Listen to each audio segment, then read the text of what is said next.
She's as familiar as an old friend, but until now, you've never seen her face. Get ready to meet a very important member of the Windy City Live team, Virginia Hamilton. Hey guys, welcome to my studio. Come on in. Okay, we're going right in. Today on Windy City Live, starting again.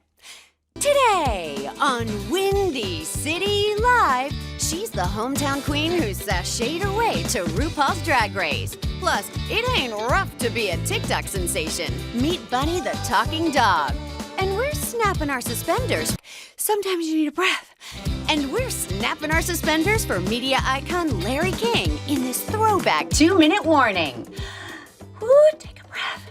Now here are Val Warner and Ryan Chiaverini.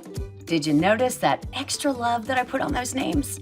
On season 10 of Windy City Live. And there you have it. I love it. Oh my gosh. Now we can finally put a face with a voice. It's Virginia Hamilton. Virginia, we were just on set talking about you last week. I'm not even kidding. And we said, I don't think we've ever met her. I don't know what she looks like. It's good to meet you. Well, I hope you're not disappointed, because sometimes it's a little shocking when you see the actual person behind the voice. Not so you at better all. have been saying nice things, Ryan. Yes, of we course. are. We can hear the energy in your voice. So it's just nice to put a face with that energetic, We get warm. to do a lot of fun stuff on the show, so it's. Yeah, I mean, I love look doing what you're it 'cause even it's talking about. so You're much right, fun. because you're such a big part of our family. You're right. We do get to do a lot of fun stuff on the show. So let's back it up. You are a former Chicagoan. Is that right? I am. I am. How did you get into all of this, and where did you live here?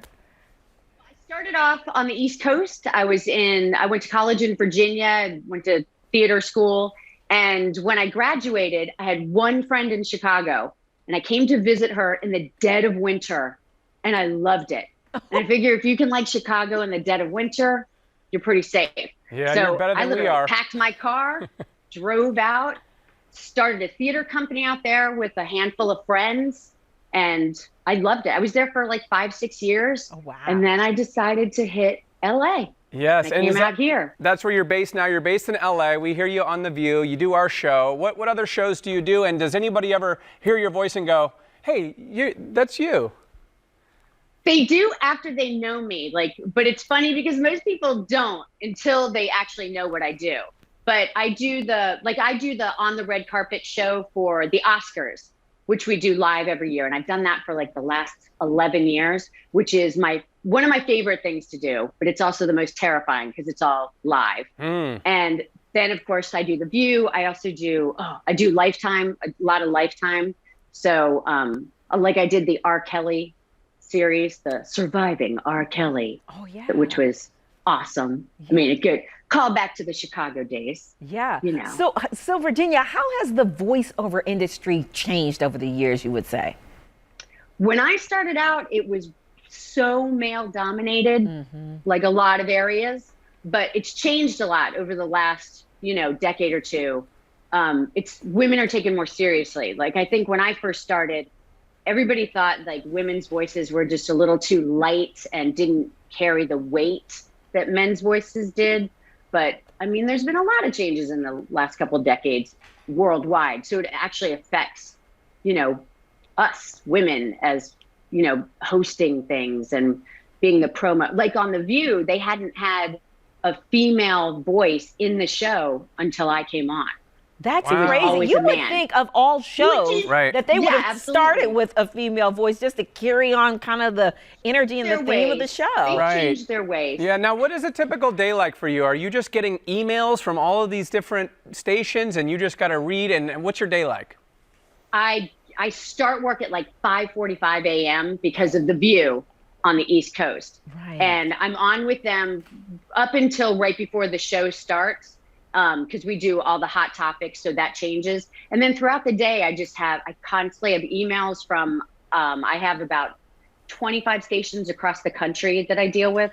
So they send in stuff, and occasionally I'm on live with somebody, or we get on, we work together to work out a script, and then I send it in. So you kind of wear a lot of different hats when you do this, because you have to You have to direct yourself. You have to produce yourself. You edit yourself. You engineer yourself. It's a lot more than just the acting. But the acting part is the best part.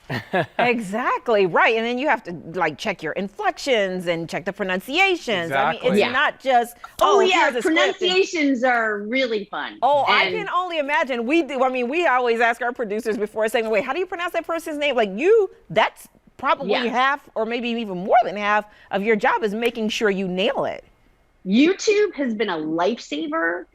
Back before YouTube was so big, I used to call PR companies to ask how they said their particular star's name, because you don't want to be the one. I've done a lot of live shows too, like the Creative Arts Emmys. You don't want to be the one saying somebody's name wrong. Right. Especially when it's you're a the one well-known out there. name. Yes, exactly. Now, how do you go on vacation? Ryan Chiaverini. Oh yeah, it's been butchered. Nobody wants to do that. Yeah, it's been butchered before, that's for sure. But you're saying it perfectly, the American way. All right. How do you take vacations? I don't take a lot of vacations, unfortunately. My family's not happy about that. It's hard because I'm lucky. I have a lot of work, which makes me incredibly lucky to be in this position. But when we do go on vacation, I have a mobile setup, so I can pretty much work in other places. It's just hard. It's not the easiest thing to do, but I can. So we go away sometimes, and then I'll sit and I have to make them all be quiet. Oh yeah, I can only Which imagine. is really easy with 2 boys. Yeah, good luck with that. So if you had to give anybody some advice who was interested in going into the voiceover world, what would you tell them? You know what? So much of it is just being yourself.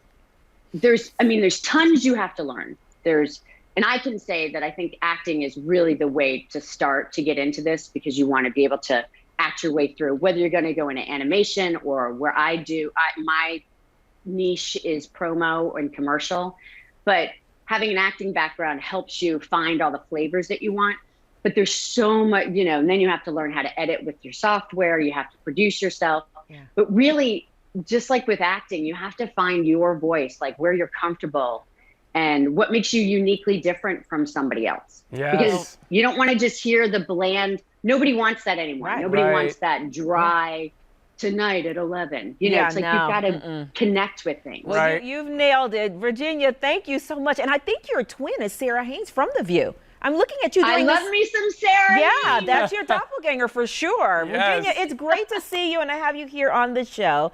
And for more info on Virginia, make sure you head to virginiahamilton.net.